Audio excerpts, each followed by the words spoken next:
I feel very lucky about it, and I'm very pleased to do it. And I'm delighted that people have enjoyed them and found them interesting. And filling in history, I get lots of inquiries about the details, even like from Richard, for example, with his Comox logging books. And I know they've also helped out with restoration projects and things like that. So it's very gratifying. But I know Nancy and I both feel very lucky in being able to do the work we do and interviewing people whose memories or experiences go back to the very early 1900s. I never really got through into the 1890s with people's memories because they'd gone, but I was able to interview people back to the 1910s who were or perhaps veterans of the First World War, worked in the mines, worked on the railways or on the steamships. So this been doing it now 50 years, 60 years, and that takes me back to people who were in their senior years then, but still with good memories.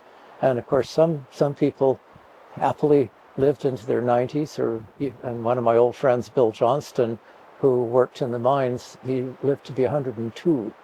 And I was able to edit his memoirs that the Provincial Museum, the Royal BC Museum, published. And that was a treat. I learned so much from people like Bill about all of these things, the coal mines and the technology that was used and what their lives were like. And, Bill explained how he'd be down on his hand and his shoulders, picking away in a tunnel that was maybe 3 feet high, that was timbered, but to get at the coal seams when he was a young man. He started in the mines when he was 14 and became the last superintendent at the mines at Cumberland here on Vancouver Island. And different standards from a different time. Oh, very much.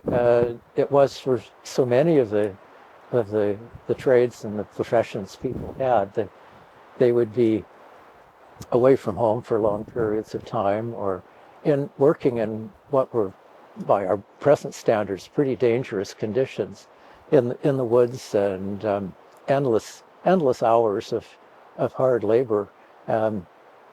Working in the shipyards was one area I pursued quite a lot because of helping with the preservation of the Moyet, the paddle steamer at Caslo, and talking to the shipyard workers and the people who worked on the boats was amazing. And I got back to people who were there in the teens because I was interviewing people there perhaps 40 years ago, and in Nelson and Caslo and the Kootenays primarily, which was where they retired, or the Okanagan, and finding out how things were done and why things were done, which it helped a great deal in figuring out what to do in preserving the heritage vessels that are with us. So it was a chance to bridge generations, because all of those dear folks are gone. We think of them so often and miss them, because I'd love to be able to ask Bill Curran, for example, about things. His dad became the shipyard foreman at Nelson, and Bill started out as a shipyard worker as a teenager and would have loved to have continued there, but the service was winding down. So instead he shifted over to the railway and became a conductor with the CPR, working out of Nelson. And his son worked for the CPR, and his grandson works for the CPR. So there's over 100 years of connection with the Curran family and the Canadian Pacific. It's quite a tradition. And one of the old timers, Dave Webster, was a chief steward on the steamers on the lakes, and I got to know him quite well. And he described the Moyet as the sweetheart of the lake. And I couldn't resist putting that in the subtitle for the book I've been working on about the Moyet. He's a lovely fellow. Really felt those days on the boats, long, long days, but were the happiest days of his life. The different modes, the boats, the railways were, and in some places still are, just so important to daily life, because that's the way the mail came in. You went to see the dentist in Nelson and took the paddle steamer to get there. If people were farming and the fruit ranches in the Kootenays, their fruit went out on the boats. Same in the Okanagan.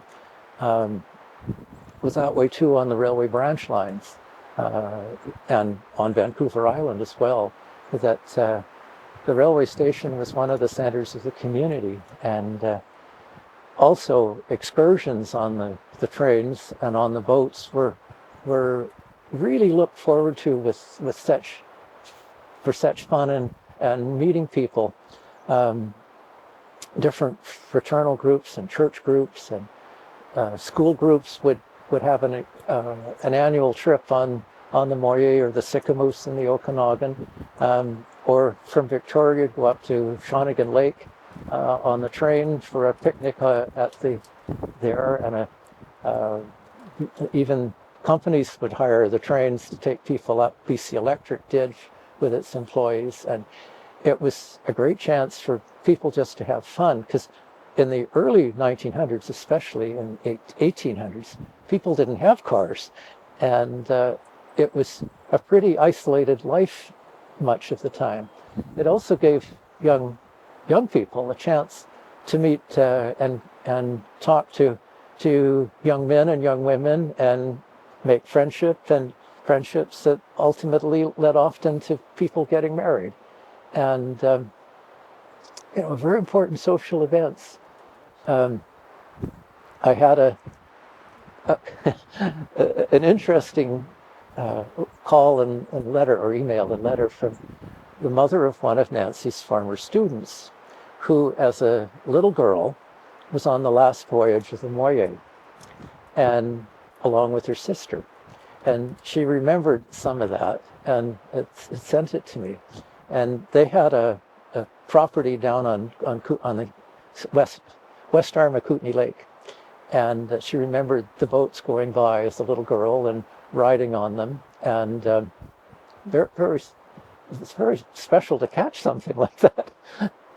There are lots of other stories I'd like to explore and hear histories.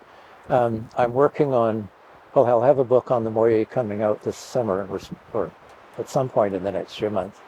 But I'm working on a larger book about the paddle wheelers and on the lakes and rivers of BC in general.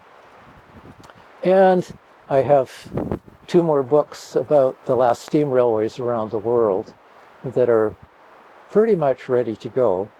And I'd like to do a book that on the coastal steamships connecting to the Klondike Gold Rush, because it was a major impact on coastal maritime history. And the list could go on. And but by that point, instead of being 78, I'll be 128. So I'm not planning too much beyond that at the moment.